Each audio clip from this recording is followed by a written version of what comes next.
नमस्कार बच्चों, आज मैं आपके सामने वितान पाठ्य पुस्तक जो कि पूरक पुस्तिका है उसके पार्ट 2 जूस के बारे में बताने जा रही हूँ। जूस पाठ जो कि आनंद यादव जी द्वारा लिखा गया है। आज मैं इस पाठ का सार तथा जो महत्वपूर्ण प्रश्नोत्तर हैं वो मैं आपको समझाऊंगी। सबसे पहले मैं लेखक परिचय देना चाहती हूँ। आनंद यादव मराठी साहित्य के प्रसिद्ध कथाकार हैं।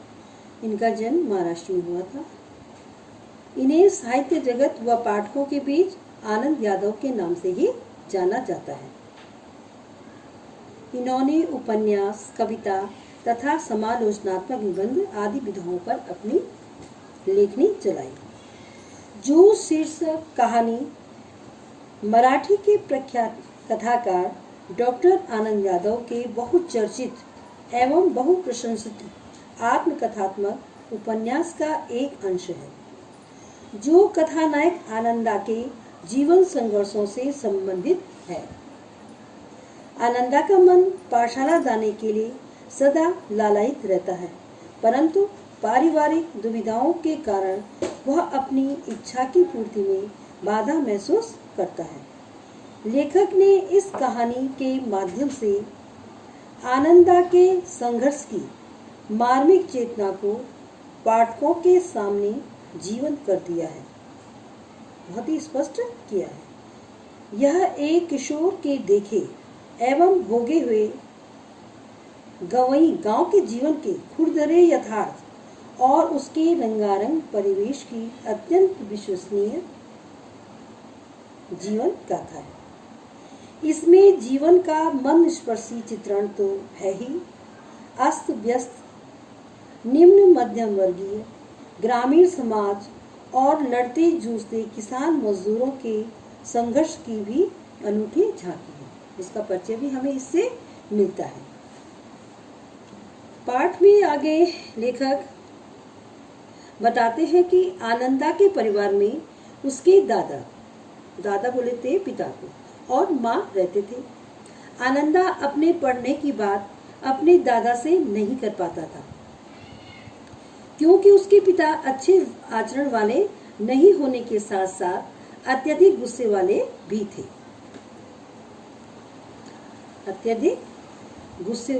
थे।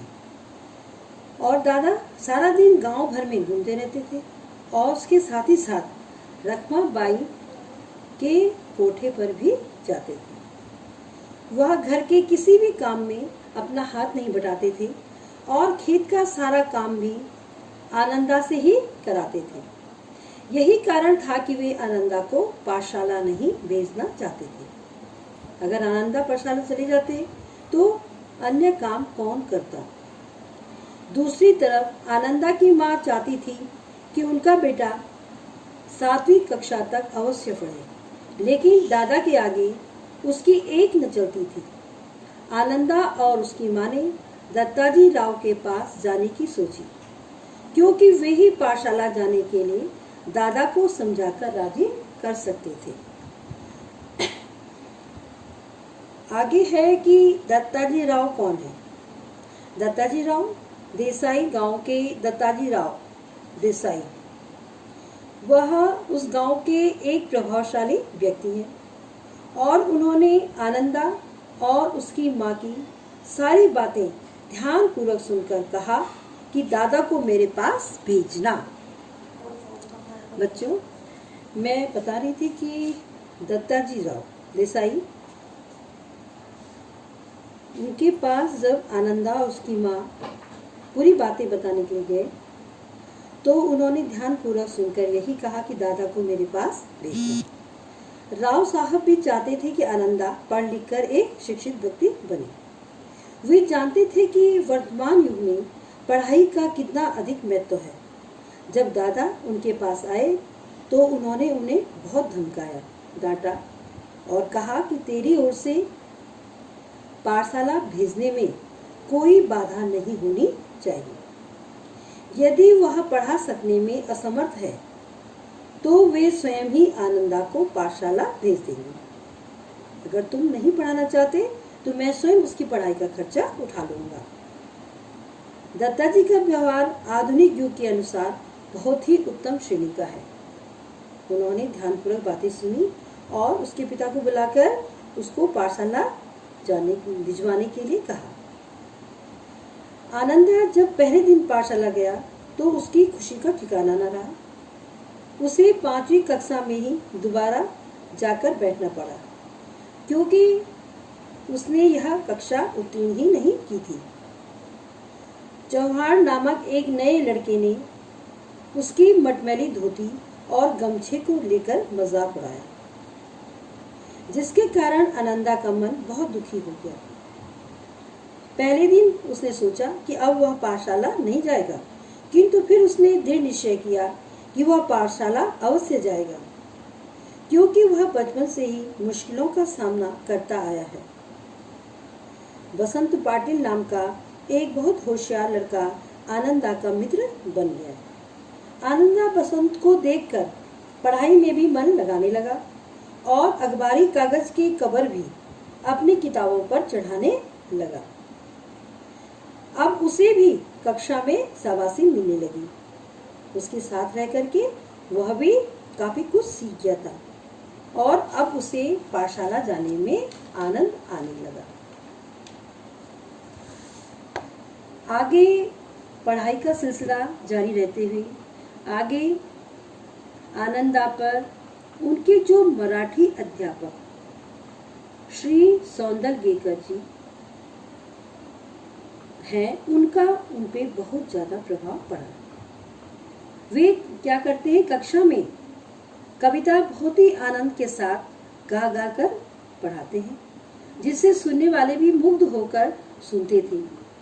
उनके पास सुरीला गला, छंद की बढ़िया चाल और रसिकता भी थी। बड़ी रसिकता के साथ वह कक्षा में बच्चों को अपने पाठ पढ़ाया करते थे। आनंदा को उनकी कविताएं इतनी अच्छी लगती कि जब वह पाठशाला के बाद खेत में काम करने जाता तो हर समय उन्हें गुनगुनाता रहता था, जिसके कारण कविता में उसकी रुचि दिन प्रतिदिन बढ़ती ही गई। सौंदरगेकर जी भी अब उसे विशेष रूप से सिखाने लगे और वे आनंदा की प्रशंसा भी करने लगे। श्री सौंदरगेकर जी से ही प्रेरणा लेकर अब आनंदा स्वयं भी कविता रचने लगा और अब वह पहले उसे खाली समय खराब लगता था, लेकिन अब उसे खाली समय में हर समय वह कविता के बारे में सोचा करता। कभी कभी भैंस की पीठ में भी कुछ लिख दिया करता था और स्वयं जब कविता रचता तो उसे अपने गुरुजी को भी दिखाता था, जिससे कि कविता में जो भी कमी आई हो वह उन्हें ठीक कर सके। इसी कारण आनंदा श्री सौंदरगेकर जी के बहुत ही निकट आ गया था और आनंदा को कविता लिखने की ऐसी लगन लगी कि जब उसके पास कागज पेंसिल न होती तो वह क्या करता, लकड़ी के जैसे बताया छोटे टुकड़े से भैंस की ही पीठ पर रेखा खींचकर लिखता या पत्थर की शिला पर कंकड़ से लिख लेता था। कभी कभी कविता रविवार के दिन लिख लेता तो सोमवार को सबसे पहले अपने कविता मास्टर जी को दिखाता और यदि वह सोमवार का इंतजार नहीं कर पाता तो रात को ही सौंदरगेकर जी मास्टर जी के घर जाकर कविता दिखा देता था। इस कारण आनंदा की मराठी भाषा में भी सुधार आया और अब वह अलंकार, छंद, लय आदि को सूक्ष्मता से समझने लगा। कविता की लगन उसे ऐसी लगी कि अब उसके मन में कोई न कोई मधुर गीत बजता ही रहता। इस तरह आपने देखा कि आनंदा मतलब इस कहानी का जो शीर्षक जूझ दिया गया है, जूझ मतलब कि नित्य संघर्ष करके ही वह एक दिन इतनी अच्छी कविताएं लिखने लगा। यह उसके मन का परिश्रम और लगन के कारण ही वह कविता बनाने में इतना होशियार हो गया। अब पाठ्य पुस्तक के कुछ प्रश्नोत्तर मैं आपको बताने जा रही हूँ। पहला प्रश्न है, जूझ शीर्षक के औचित्य पर विचार करते हुए स्पष्ट करें कि क्या यह शीर्षक कथानायक की किसी केंद्रीय चारित्रिक विशेषता को उजागर करता है। इस प्रश्न का उत्तर होगा कि कथानायक जीवन भर विपरीत परिस्थितियों से ही जूझता रहा है। उसने क्या है, जीवन भर उसके आगे ऐसी परिस्थितियां आई कि उसे उससे संघर्ष करना पड़ा, जैसे पिता का कड़क रुख, और इस प्रताप उनके रूखे स्वभाव के कारण ही वह पाठशाला नहीं जा पाता था, परंतु उसकी माँ चाहती थी कि उनका बेटा पढ़े। इसीलिए इन दोनों ने मिलकर ऐसी योजना बनाई कि जिसके कारण वह पाठशाला भी गया और एक शिक्षित व्यक्ति भी बन गया। लेकिन यह बात देखने लायक है कि उसने जीवन के संघर्ष में अपना आत्मविश्वास कभी नहीं खोया। अतः जो शीर्षक, जिसका अर्थ संघर्ष करना है, नायक की केंद्रीय चारित्रिक विशेषता को उजागर करता है। अब आगे प्रश्न, अध्यापक के रूप में सौंदरगेकर के चरित्र की विशेषताओं पर जूझ पाठ के आधार पर प्रकाश डालिए। या इसमें यह भी हो सकता है कि स्वयं कविता रस लेने का आत्मविश्वास लेखक के मन में कैसे पैदा हुआ। तो श्री सौंदरगेकर मराठी भाषा को बड़े ही आनंद के साथ पढ़ाते थे। वे कक्षा में कविता को अत्यधिक मधुर स्वर में गाते थे और भाव छंद लय तो वे जानकार थे ही, और बैठे बैठे मतलब कविता का भाव व अभिनय के साथ साथ ही बच्चों को ग्रहण कराते। पढ़ाते समय वे अनेक कवियों से हुई अपने भेंट की बातें भी सुनाते और स्वयं भी कविता करते थे, तो अपनी भी कोई कविता बच्चों को सुना लिया करते थे। वे लेखक की कविता को देख उसे शाबाशी भी देते और साथ ही कविता की भाषा, लय, छंद, गति, अलंकार आदि पर अपना दृष्टिकोण भी व्यक्त करते। इस प्रकार लेखक को उनके अध्यापक ने हर तरह से प्रोत्साहित कर काव्य सृजन में रुचिकर बनाया। स्वयं कविता रस लेने का आत्मविश्वास इसी प्रकार से लेखक के मन में पैदा हुआ, क्योंकि उनके जो अध्यापक थे उन्होंने उसका हर तरफ से उसका साथ दिया।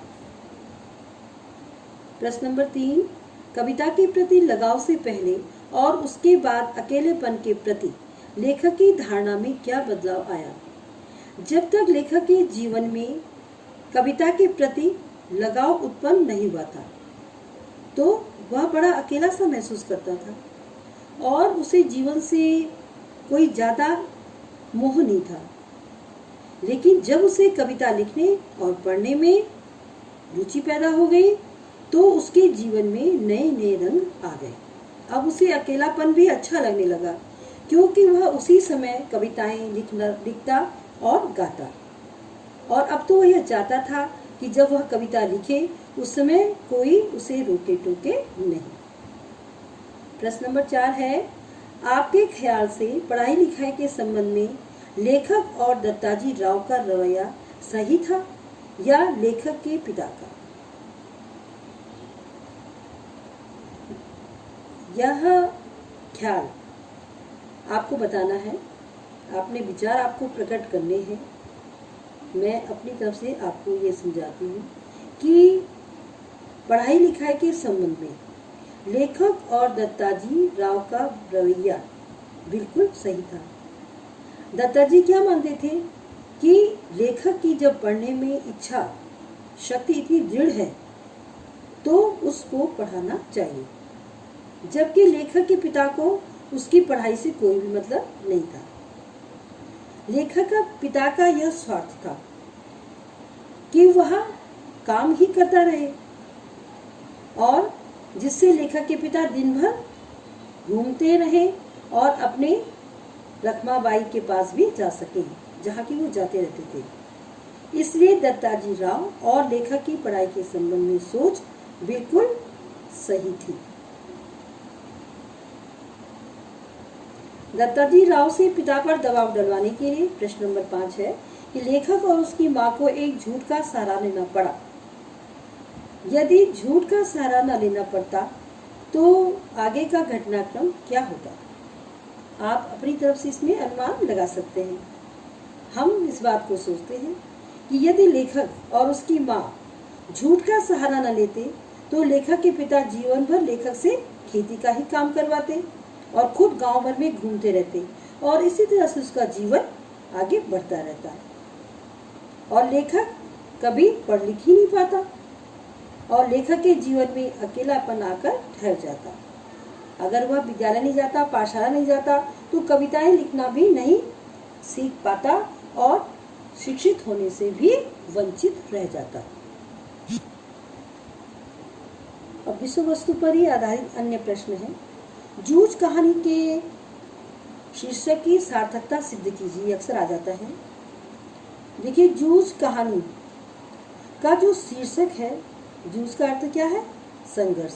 तो यह एक बालक की पाठशाला जाने के लिए, अपने शिक्षित होने के लिए ये संघर्ष की ही कहानी है।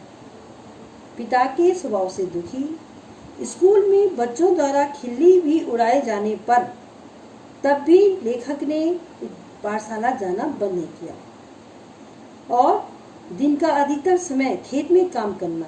जब उसके पिता ने यह कहा कि पाठशाला आने के बाद उसको दिन भर खेत में काम करना पड़ा तो वह इस बात के लिए भी तैयार हो गया और इस तरह से उसके जीवन के संघर्ष और बढ़ गए। और क्योंकि उसे पिता की शर्तों का भी पालन करना था, काम अधिक होता तो पाठशाला से छुट्टी भी करनी पड़ती। तो यही सब बातें यह सिद्ध करती हैं कि यह बालक हमेशा परेशानियों से जूझता ही रहा। जूझने की प्रवृत्ति लेखक के जीवन की हर घटना में सर्वत्र रूप से व्याप्त है। अब आगे, इसलिए यह जूझ शीर्षक जो है यह बिल्कुल भी इसकी सार्थकता इससे सिद्ध होती है, क्योंकि जूझ का जो नायक है, जो मुख्य चरित्र है, वह जूझता हुआ ही दिखाया गया है और अंत में जूझते हुए, संघर्ष करते हुए ही उसे सफलता प्राप्त होती है।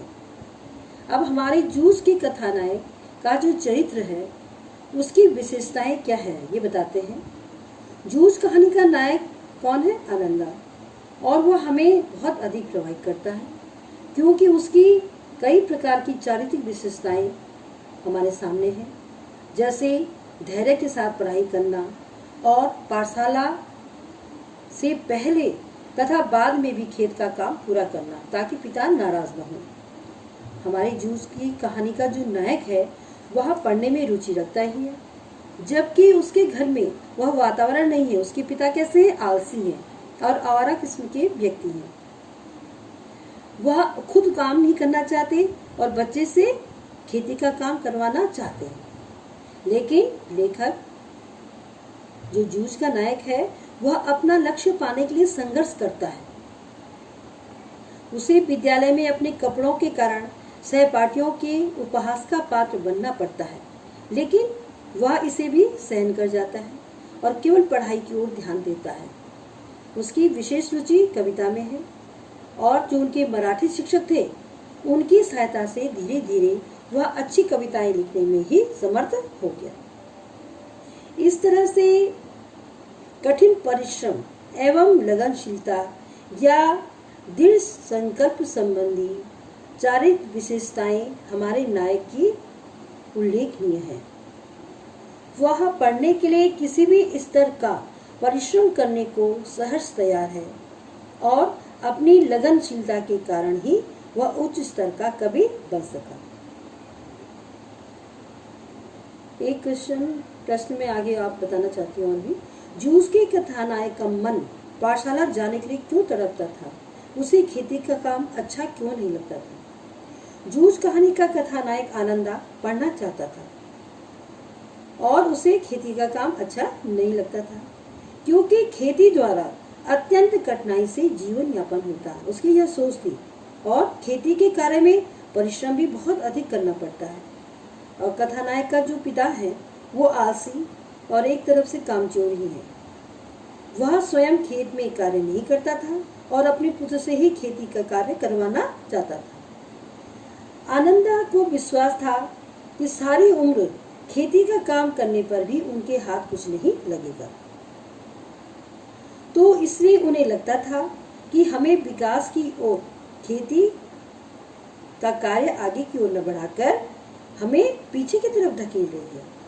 इसीलिए वह पढ़ लिख कर अच्छी नौकरी या व्यवसाय करना चाहता था, जिससे कि उसे पर्याप्त धन अर्जित हो सके। इस प्रकार उसके मन में पाठशाला जाने की तीव्र इच्छा उमड़ती थी।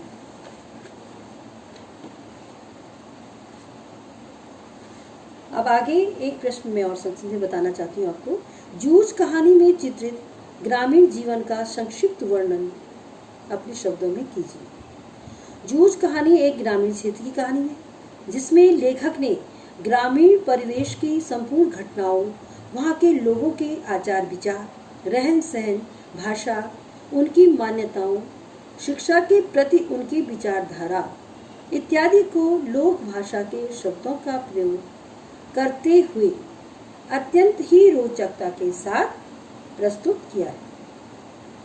किस प्रकार लेखक के पिता खेती को शिक्षा से अधिक महत्व देकर स्वयं तो गांव में घूमते फिरते हैं और लेखक से खेतीबाड़ी का सारा काम करवाते हैं। ग्रामीण संस्कृति के अनुसार गांव में कुछ लोग प्रभावशाली होते हैं और जिनकी बात गांव में सभी मानते हैं। यह बात एक परंपरा की तरह लेखक ने बताई है। उन्हीं में एक दत्ताजी राव देसाई है, जिनका कहना उसके पिता को भी मानना पड़ा। कहानी में खेती करना, दिवाली बीत जाने पर महीना भर ईख पेरने का, कोलू चलाना, गुड़ की बाजार में बहुत आयत, गुड़ की विभिन्न किस्में, पशुओं के गोबर के गड्ढे बनाना, पशुओं को चराना, पाठशाला में लट्ठे के बने थैले में पुरानी किताबें लेकर जाना, गमछा व धोती में पाठशाला जाना आदि का वर्णन बहुत ही सजीव और स्पष्ट रूप से दिखाई पड़ता है। बच्चों, आशा है कि आपको यह पाठ और इसकी प्रश्नोत्तर समझ में आ गए होंगे। धन्यवाद।